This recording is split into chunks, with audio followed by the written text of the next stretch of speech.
Hello, and welcome to this week's post-election episode of Into the Abyss. I'm your host, Leslie Martin, and my co-host, Grav. How's it going? This has been a week. What a crazy week for us both, huh? Yeah.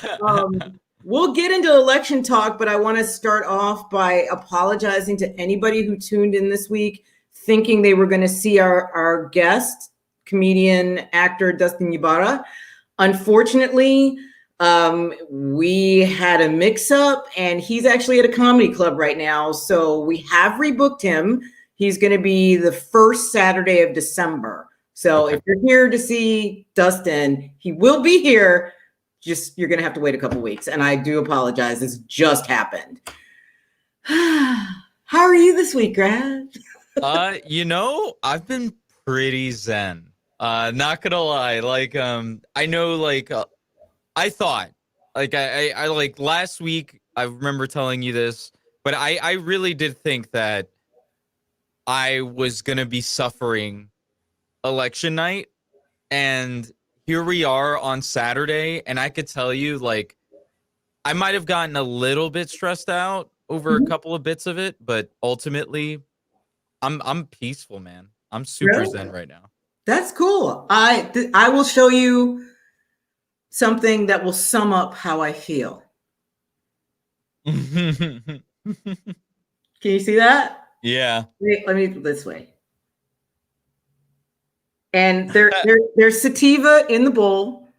That's wild. I've never seen anything like that in my life. I won this at the dispensary we had a contest. Florida was trying to pass recreational marijuana because we have medical. And so we had a contest at my work at the dispensary to pass out these flyers for people to sign up for recreational. And if you passed out the most, you won, and I won this. Does that work? How does that work exactly? I don't know. We're going to find out. Hang on. Where's my light? I was going to say, because if you're going to smoke it with like coffee in the cup. No, there's wine in the cup. So we're going to try to do this. Yeah, we're going to try to do this without spilling all over ourselves. Are you ready? Okay, go for it. It doesn't make it any better that there's a chamber.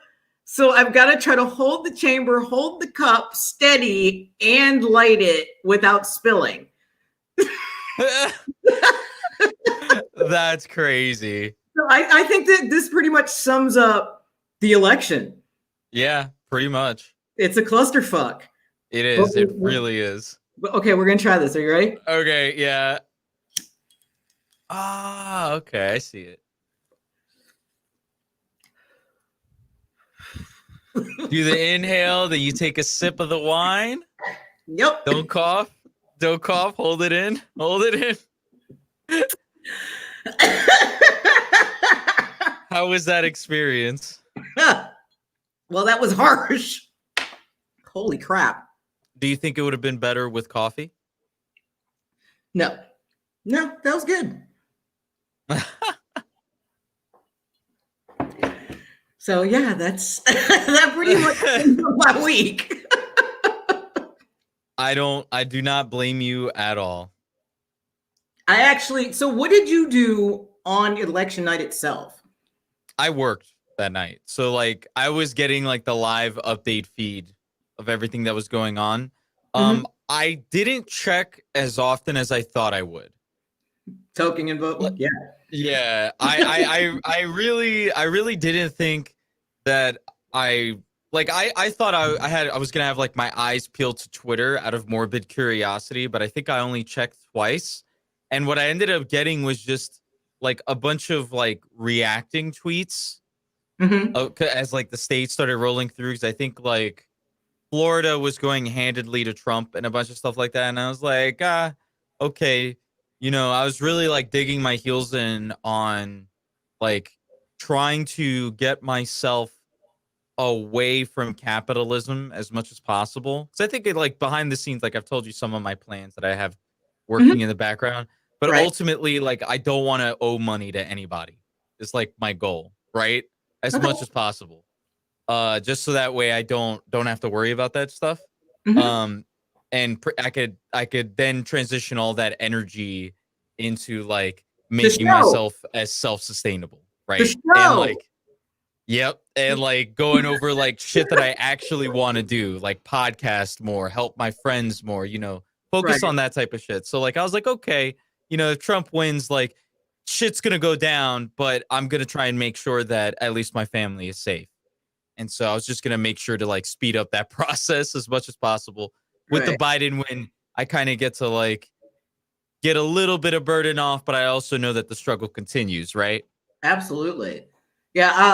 On election day, I don't know why I decided I wanted to do an open mic night for the first time in 10 years, but that's what I decided to do, which is not my norm on election It's night. like No, a YOLO moment.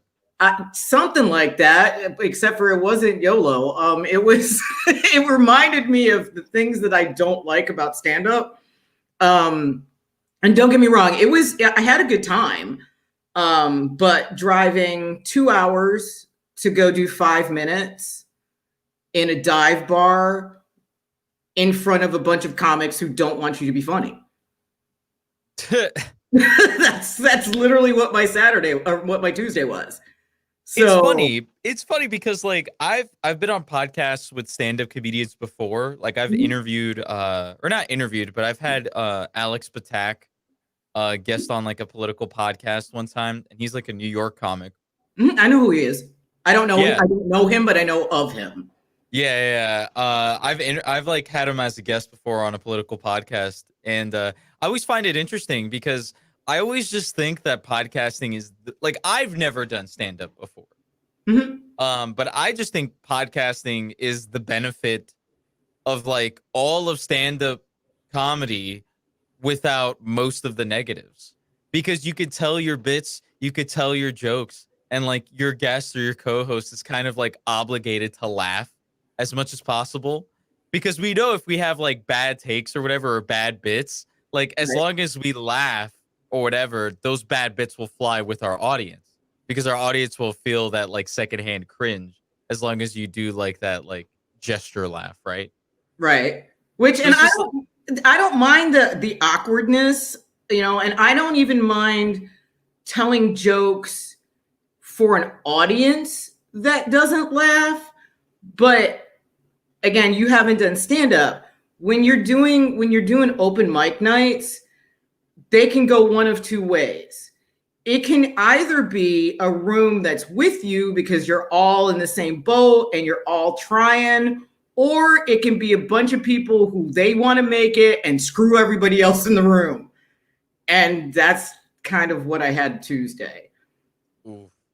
But it was okay. I kind of expected it. Like when I went on stage, I was the only female in the entire room. Oof. Yeah.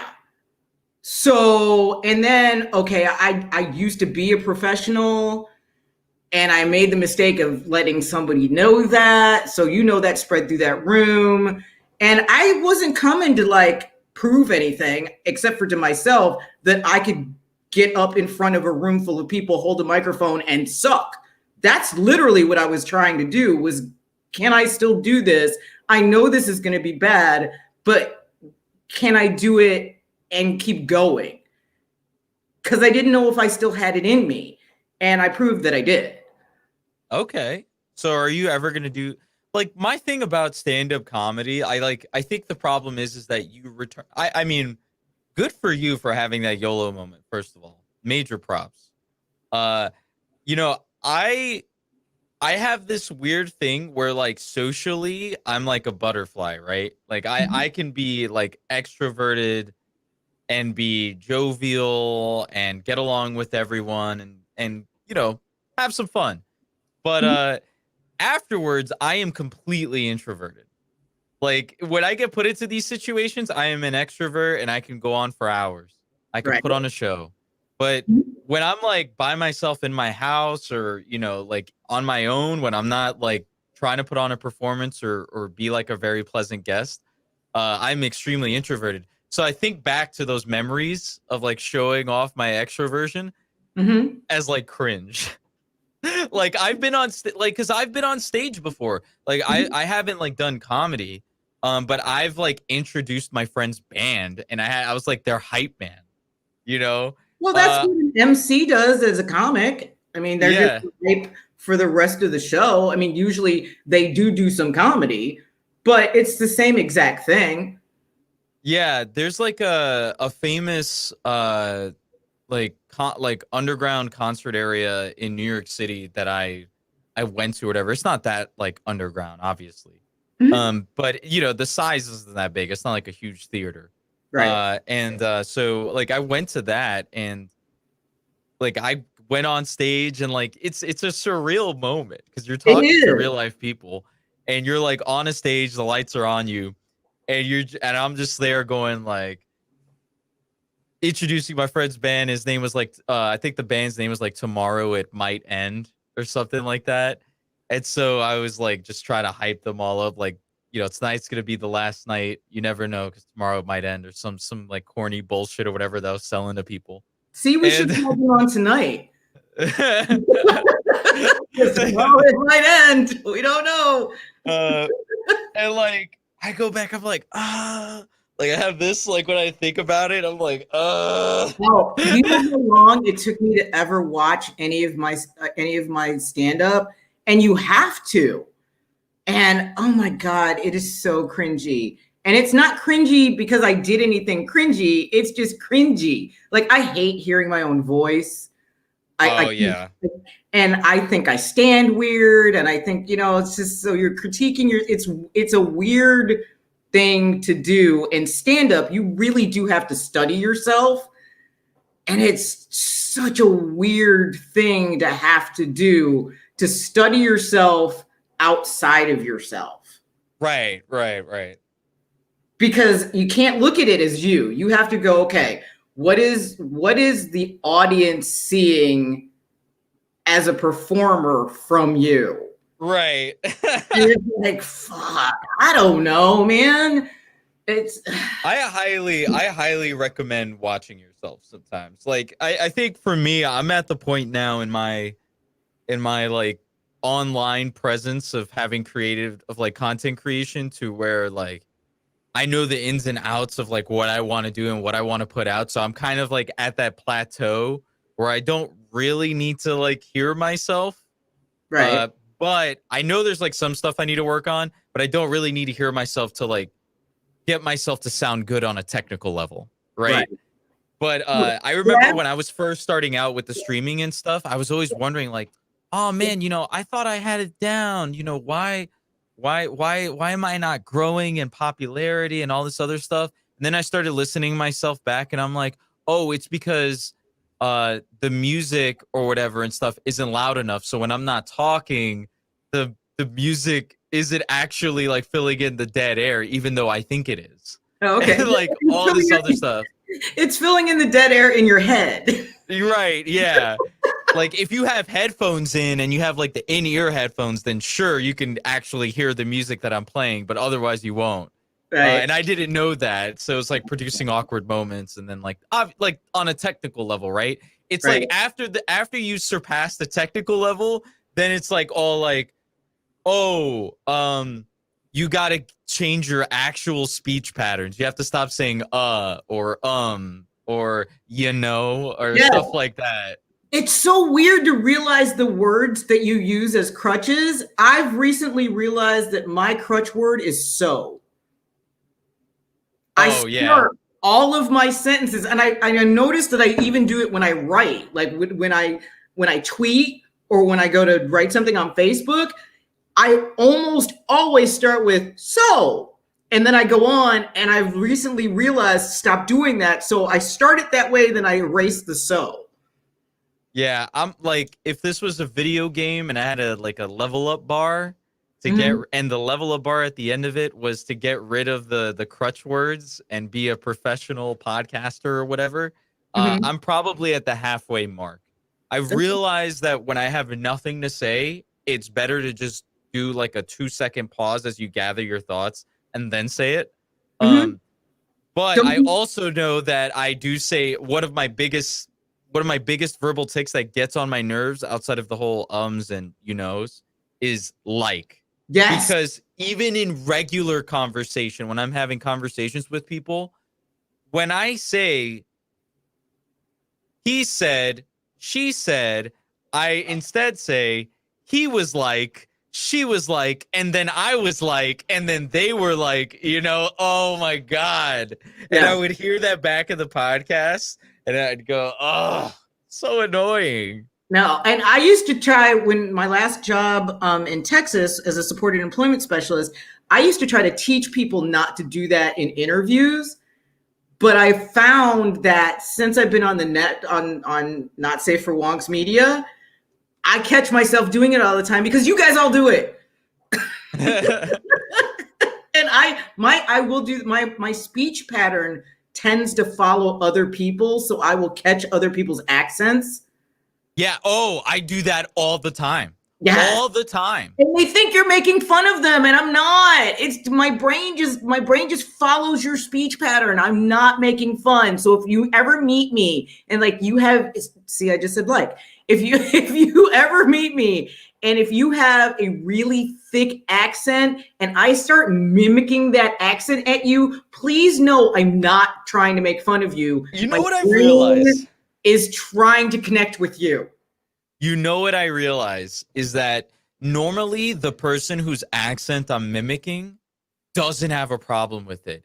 But it's like the other person, like the friend, the mutual friend who knows you don't talk like that. They're always like, bro, what are you doing? You're not. And I'm just like, who cares? Let me be. Let it rock. I do the same shit. Oh, before I forget, I want to introduce everybody to a new member of the Into the Abyss family. We have an actual real live producer. Ren, will you please come on the screen for a minute, please? I love you. Hello. Ren is our amazing, amazing producer who jumped on yesterday. Yes. And has saved my life. And I'm planning on marrying Ren. I just have to figure out what to do with my husband. Yeah, that should be some news for my partner as well. I've already informed Tony, so it's on you now. I'm sure we'll work something out. I'm sure both of your partners will mind. But no, I wanted to introduce Ren because Ren has been a lifesaver. Anybody who's been watching the show, you have watched me panic on screen because I don't know how to run things. So we now have Ren, so I don't have to panic at least about that. Now I just panic about guests not showing up. Yeah, I mean that's the struggle with every new podcast, right? Absolutely. Yes. And So let me cute. just say, Ren, remember what we were talking about yesterday about tolerance? Oops. Oops. I'm a little higher than I expected to be. It happens. Yeah. So, since we have you on screen, how has this week been for you? Crazy. I mean, kind of. I was kind of ignoring everything that was happening for a little while. And then today I paid attention. And I was like, all right, we're going to just have to fight some people on the internet today. And that's going to be a day. I'm just trying to figure out what all the Trump supporting protesters, what are they trying to accomplish at this point? I mean, even Fox News called it. Yeah. So what exactly, although the people last night, and I don't know if you guys caught this, the ones that were protesting outside of the Arizona polling places were also, besides chanting, well, they started out with stop the vote, then they went to count all the votes, then they went to recount the votes, but in the midst of all that, they were also chanting Fox News sucks. I don't know. Well, here's the thing. Like, Fox News was selling them this whole Trump thing. And then now the Trump supporters are getting called losers. So they're throwing it back at Fox. So like it's hilarious and I love it. And like the more that you guys tell me, the more stories about this stuff, the better I feel. because my diet racist in-laws are like huge Trump supporters. So how is that diet racist? Because they haven't said like outwardly said any slurs. You know, it's always just like, you know, coded or dog whistles. So that's why Pretty I say sure diet that still racist. counts as racism. That's full on racist, sweetie. Let's just call it what we can just call a spade. Yeah. That's full on racist. Yeah. I know if it's your in-laws, I understand you're wanting to like soften that, but I've been married 3 times to 3 sets of in-laws who did not like me because of my color, including this one. So yeah, I'm not gonna mince words. Yeah, you're good. No worries. Yeah, But no, here's the thing. it's just one of those things, man. No, But the more I think about it, the better it is, because I could just the salt is delicious. no, it's awesome. And you're talking about your in-laws with your current wife, yes? Yes. And you guys are trying to have children, yes? Yes. Yeah, as soon as she has a baby, they'll love you. The- That's what happened We'll to see. me. My in-laws, Yeah. my first in-laws, I wasn't allowed in the house. And then I had the first grandbaby and they bought me a car. That's Nice. a turnaround. Yeah, that's how you work that shit. Damn. Because I said, That happened with my ex-wife actually as well. I was in love until well, actually no, the father didn't like me until we had the kid, and then that was like, oh, okay, no, you're actually able to sleep in the house now. And I yeah. was like, oh, okay, cool. Oh yeah, no, And then divorce goes back to not being spoken to again. Oh, I went back to that stupid nigger bitch. So Oof. Yeah. yeah. Yeah, we're talking harsh. My first in-laws were from Oklahoma. Oof. Yeah. See, Yeah. I had the benefit of Latino solidarity. Because Okay. my ex-wife was Colombian. Okay. Well, see, I have the superiority of the fact that my first in-laws have one son who had 2 sons who are now half black. So the Thomason line is now black. And ain't shit you can do about Get it. 'em. Except for both my kids are into white chicks, so you know it'll be white in a minute. Oh yeah.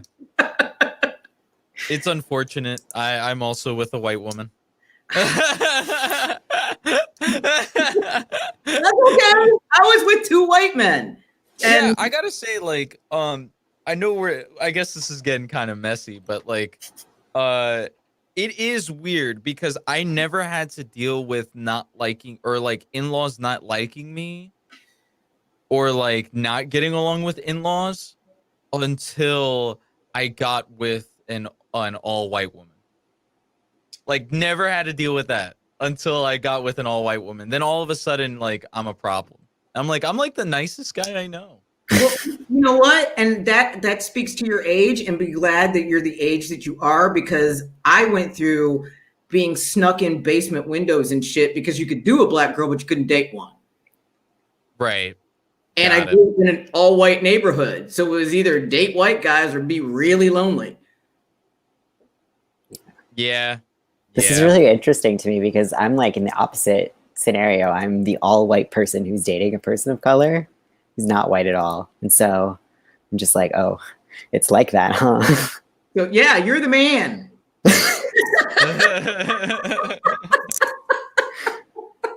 I don't think you'd ever thought you'd be called that. No. Yeah, No, you are in this scenario. You are the man, Ren. Okay, I'm gonna go back hide in my producer corner now. And you can. Thank you so much for being on screen. I really do appreciate it. Ren, everyone, when things go wonderfully, it's Ren's fault. And when they don't, it's my fault. Not true at all. No, I'll take it. I don't mind. Hey, you know what? Since we're doing everything differently than we said we were going to, Ren, can we take a break? Okay, just hit the the 30-second break thing, and we'll be back in a few minutes and regroup and figure out what we want to talk about. Okay. Yeah, sounds good with me. I have to pee, sorry.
Hello.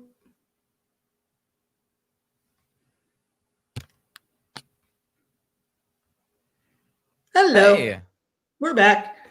awesome. Sounds good. Oh, there was something I wanted to talk to you about, Grav, and Yeah. it was a Power Ranger thing. So go off on a Power Ranger tangent while I'm thinking about it. Okay. So this week coming up, I'm way ahead on my Power Rangers podcast, technically. Like, I've got one episode that's coming out this Monday that's discussing I think the first two episodes of Power Rangers Zeo, Okay. which features Tommy, who becomes the Red Ranger. And that was pretty good. That's coming out with Cowgirl Bebop. She's going to be on there. So pretty awesome guest. We had a fun time. Loved it. And, it's very interesting because this was before Power Rangers changed the cast every season. So so are we talking from what season are we talking about now? So this is technically like season 4. So you had Mighty Morphin Power Rangers, which is season 1, 2, and 3. And then Power Rangers Zeo, which was season 4. Okay. And you still have a couple of the characters that stayed through. Basically, the only one I think from the original that's still in Zeo is Tommy. Tommy and out of the original cast, and Billy. Those are the only ones that make it all the way through to Zeo. There is a surprise guest. There is a surprise that happens in that season that involves one of the original cast members, but that person left like midway through Mighty Morphin. I vaguely remember because I told you my oldest. I was the one who turned my oldest on to Power Rangers because when it first came out, Rita used to be dubbed like the old Japanese horror films. Yeah. So it took me back to my childhood. So that's why I started watching it. And my oldest, who's 2 days older than you, was like 1 or 2. And I just thought it would be fun. And I didn't know when he was 27 that the show would still be going on.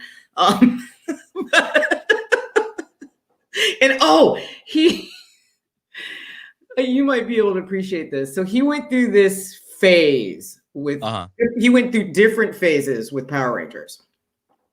So he went through this one phase where he decided he was Tommy. Right. But I didn't know that he had decided he was Tommy. Until we got a new neighbor.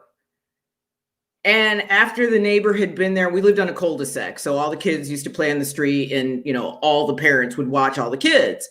Right. So the kids were outside and I was inside doing something and I came out and the new neighbor came across the street to introduce themselves and they were like, "How your son, Tommy is so cute, blah, blah, blah." And I was like, "Who?" And they said, "Your son, Tommy." I was like, "My son's name isn't Tommy. What are you talking about?" And they were like, "Well, isn't that your son?" And pointed at my kid. And I'm like, "Yeah, that's my kid." And they were like, "Well, he told us his name was Tommy." Like, "No, his name is Dayton." Oh my God. I've never done that as a kid. I don't know. I wasn't like So like make believe for me as a kid was very interesting because what I ended up doing was I was very misunderstood. My teachers like didn't understand me when I was growing up or whatever. I seemed to have been some sort of enigma. I don't know why. But basically because they used to just say I had a very vivid imagination. Mhm. I have no idea what that really means other than the fact that I used to play video games. And so like that would obviously influence things.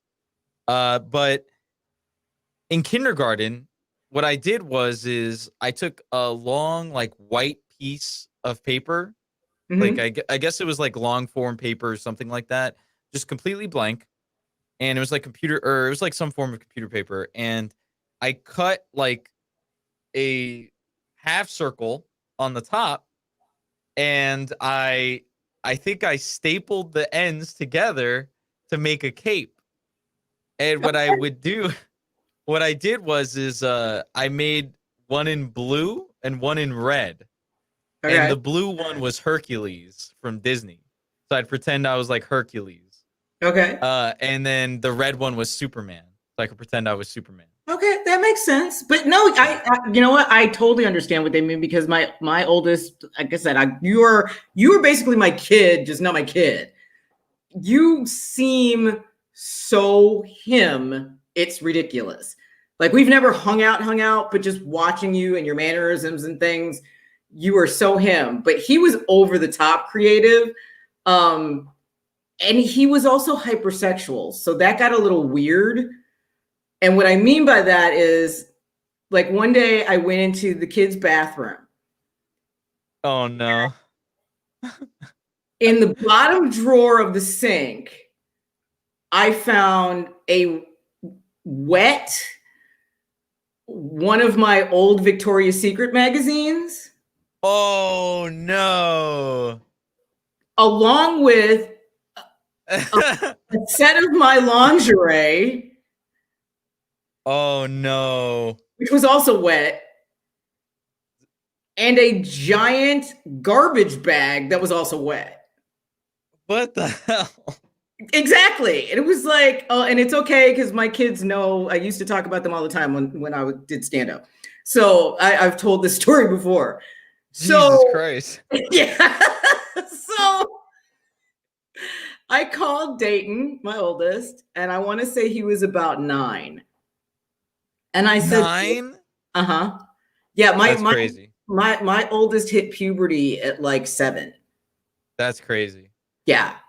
So we were dealing with hypersexuality in a grade schooler, and he's on the spectrum.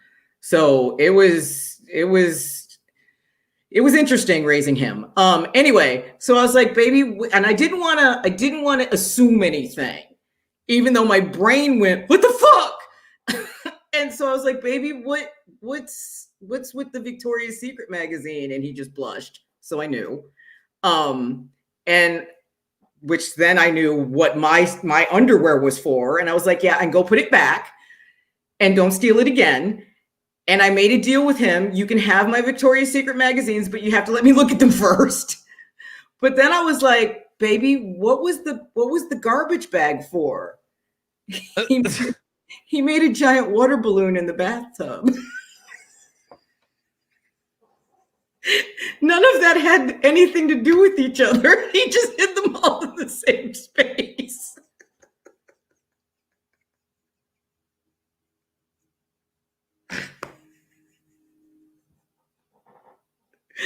Leslie, if I didn't know any better, that would be like a stand-up bit right there. This was That's our fucking Friday. ridiculous. I swear, this is one of the reasons why I became a comic, because my kids, my whole life has been like my life is seriously like a really screwed up sitcom, and I can't figure out how to turn off the cameras. Because I'm telling you, another one of my favorite stories about him is we were in our house. The way that our house was situated, in the kitchen, there was a window above the sink, which was on the side of the house. Okay. All the Yeah. kids are outside playing. And again, my kid's about 9. All the kids are outside playing, but outside the kitchen window, as I'm doing dishes, I hear, Ooh. Now, you know, when you hear that from a group of kids, somebody's doing something they're not supposed to. Oh no. So I'm like, oh shit.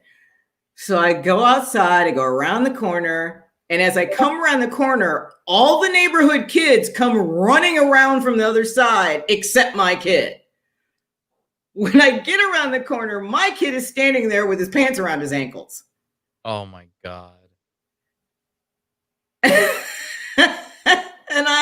And I thought about it. I was like, who was there? It was like the 3 neighborhood boys and the little blonde-haired, blue-eyed girl who visits her dad's on weekends, who's like 7. So I said, son, why did you just show the little blonde-haired, blue-haired girl up the street your family jewels? And he looked me dead in my eye and said, I wanted to show her something cool, and I knew she didn't like video games.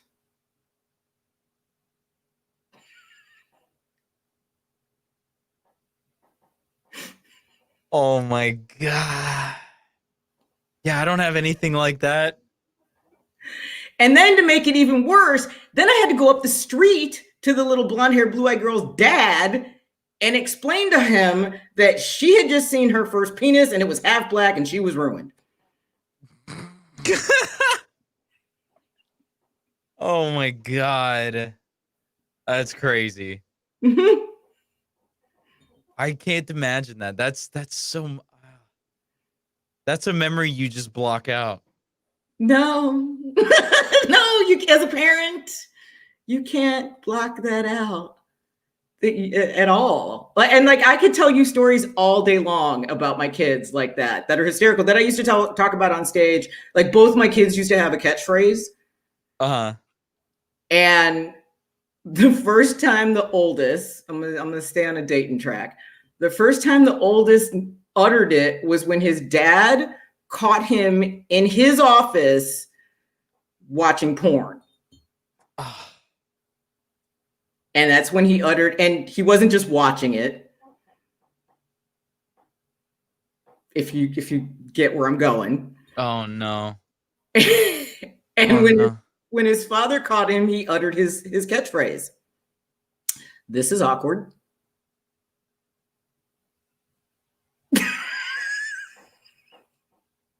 That's my kid's reaction to shit. This is awkward. That's how ironic is that? Your kid is on the spectrum and his catchphrase is "This is awkward." Uh-huh. Yeah. Very awkward. And then to top it off, because again, he got caught by his dad in his dad's office. Did his father handle that? Of course not. He came and told me. So then I had to handle it. Now, at this point, I want to say Dayton was 12 or 13. He wasn't in high school yet. But we obviously knew he watched porn and like at this point, and we had talked about it. So it wasn't like a huge major deal, but you can't be doing that in your dad's office. So I had to bring him downstairs. I had to bring him downstairs and go, look. You come into my office. No, I said, no, this is what I told him. I said, look, you know that's normal and natural, but that's your dad's space. That's your dad's office. You can't do that in your dad's office or your dad's space. Would you like it if I did that in your room? Well, no, Mom, ew. I said, well, ew, don't do it in your dad's office.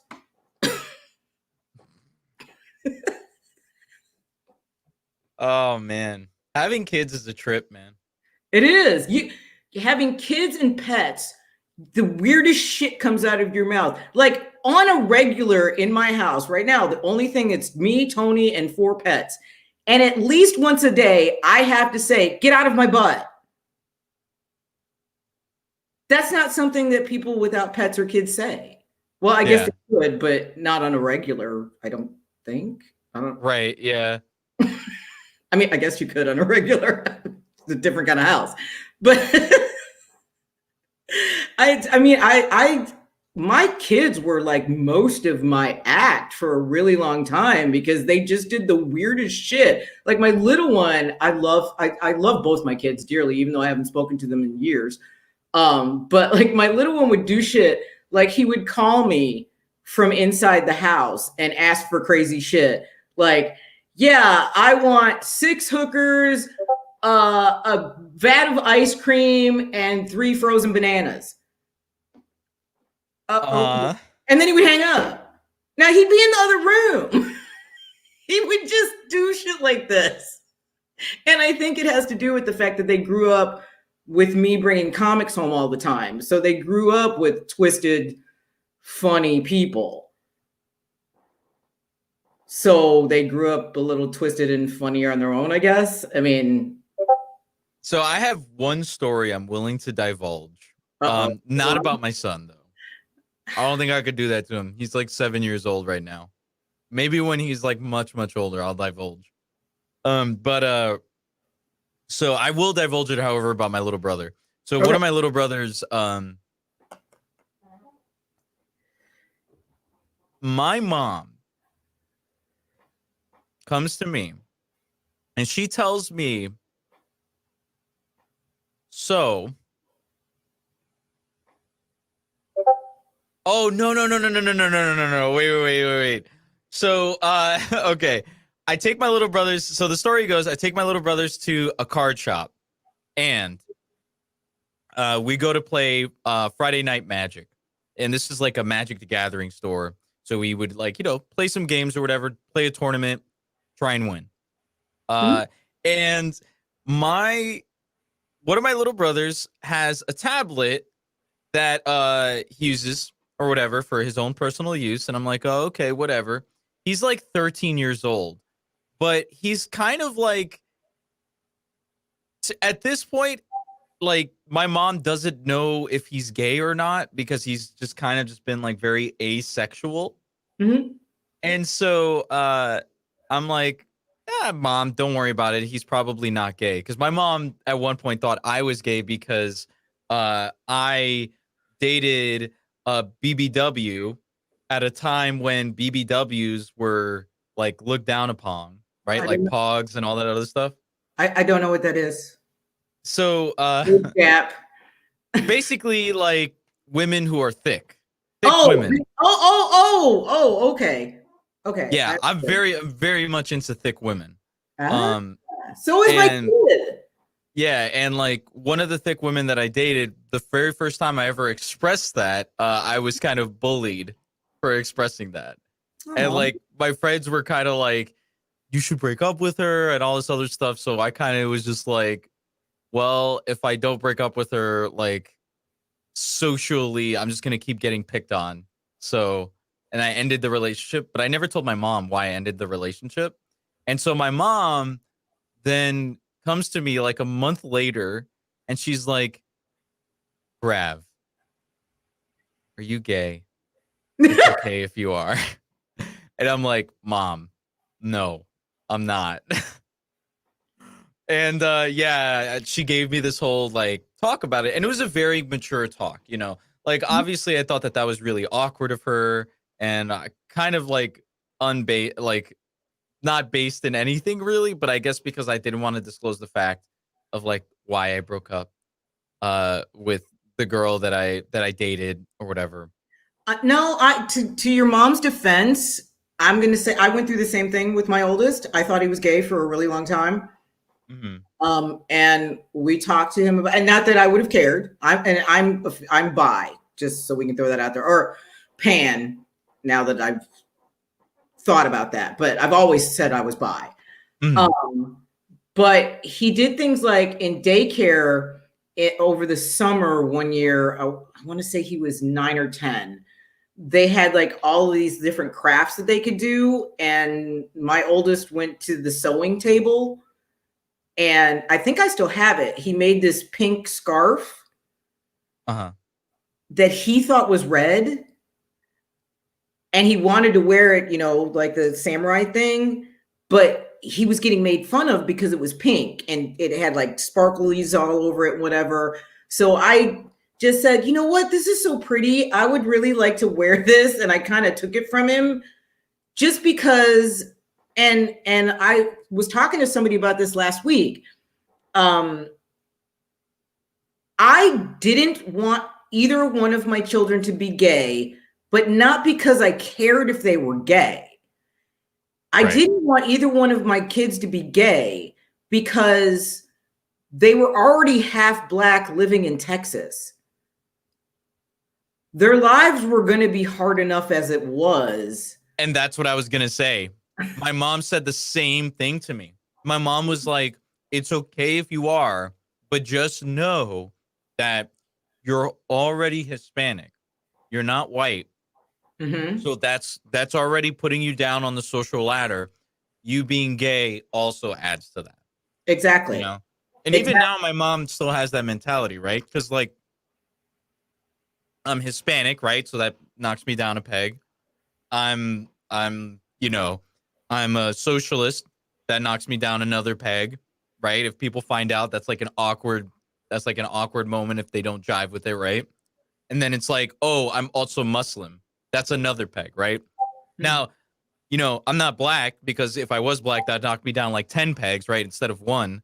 But it's one of those things where, like, yeah, my mom had the exact same mentality with me. Yeah, she was discussing those things. Yeah, because we know, like, even though my kids are mixed, their dad's white technically. And when I say technically, my kid's father's father was half Native American because his mother was full blood. Mm-hmm. She changed her name on the Trail of Tears and then married a white man from Chicago. And so when she had the grandfather, he came out blonde hair and blue eyed, so they claimed him as white. So ever since, that side of the family has claimed white, even though they really aren't. And then even more screwed up when he got older and he was a coon hunter. That's what he did for a living.